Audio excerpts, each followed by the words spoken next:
गर्म रेगिस्तान के बीच बसे धौलागढ़ गांव में एक अजीब परंपरा थी।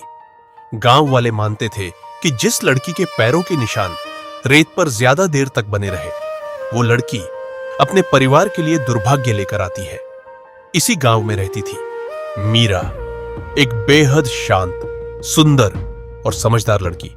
लेकिन गांव वाले उससे नफरत करते थे, क्योंकि बचपन में जब वो चलती थी तो उसके पैरों के निशान घंटों तक रेत पर बने रहते थे। लोग उसे मनहूस रेत वाली लड़की कहते थे।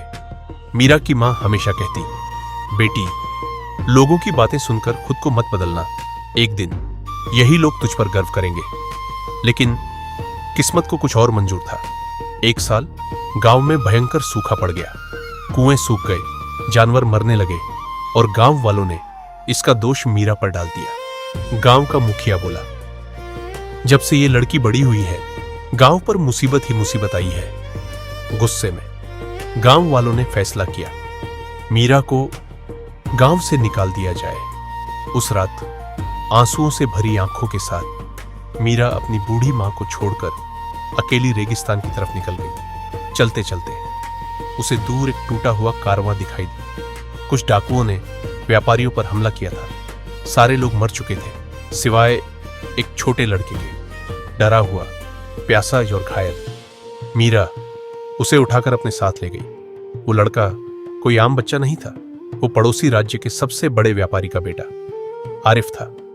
मीरा कई दिनों तक उसकी सेवा करती रही। धीरे धीरे आरिफ ठीक हो गया। जाते समय उसने पूछा, तुम मेरे साथ शहर क्यों नहीं चलती? मीरा मुस्कुराकर बोली, जिस लड़की को अपना गांव अपशकुन मानता हो, उसे दुनिया अपनाएगी क्या? आरिफ बोला, दुनिया नहीं अपनाएगी तो मैं अपनाऊंगा। लेकिन मीरा ने मना कर दिया। आरिफ चला गया, पर जाते जाते एक वादा कर गया, एक दिन मैं लौटकर जरूर आऊंगा। साल बीत गए। उधर धौलागढ़ गांव की हालत और खराब होती चली गई। सूखा, गरीबी, भूख।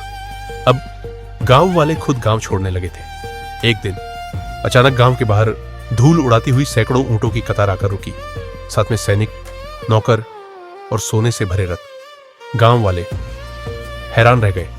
उनके बीच से एक शाही युवक उतरा। वो था आरिफ। अब वो पूरे राज्य का सबसे अमीर व्यापारी बन चुका था। मुखिया तुरंत उसके स्वागत में झुक गया। आरिफ ने चारों तरफ नजर घुमाई और पूछा, यहां मीरा नाम की लड़की रहती थी, वो कहां है? मुखिया शर्मिंदा होकर बोला, उसे तो हमने सालों पहले गांव से निकाल दिया था। आरिफ का चेहरा बदल गया। वो धीरे से बोला, जिस लड़की ने मेरी जान बचाई, तुम लोगों ने उसे गांव से निकाल दिया? गांव वाले सन्न रह गए। आरिफ ने अपने सैनिकों को आदेश दिया, आज से इस गांव में पानी, अनाज और धन तभी आएगा जब मीरा वापस आएगी। पूरा गांव मीरा को ढूंढने निकल पड़ा। कई दिनों बाद रेगिस्तान के एक कोने में उन्हें मीरा मिली, साधारण कपड़ों में, लेकिन चेहरे पर अजीब सी शांति थी। गांव वाले उसके पैरों में गिर पड़े। मुखिया रोते हुए बोला, हमें माफ कर दो बेटी, हमने तुम्हें समझने में बहुत बड़ी गलती की। मीरा चुप रही। फिर उसने धीरे से रेत पर कदम रखा। इस बार उसके पैरों के निशान हवा चलने के बावजूद मिटे नहीं। गांव वाले डर गए।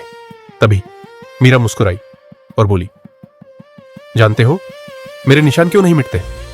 सबने डरते हुए सिर हिलाया। मीरा बोली, क्योंकि इंसान के अच्छे कर्म रेत पर नहीं, लोगों के दिलों पर छपते हैं। पूरा गांव रो पड़ा। आरिफ उसकी तरफ बढ़ा और बोला, तुम्हें दुनिया ने मनहूस कहा, लेकिन मेरी जिंदगी की सबसे बड़ी खुशकिस्मती तुम हो। मीरा की आंखें भर आईं। उस दिन पहली बार धौलागढ़ गांव के लोगों ने रेत वाली लड़की के पैरों के निशानों को मिटाने की कोशिश नहीं की, बल्कि उन निशानों के पीछे चलना शुरू कर दिया।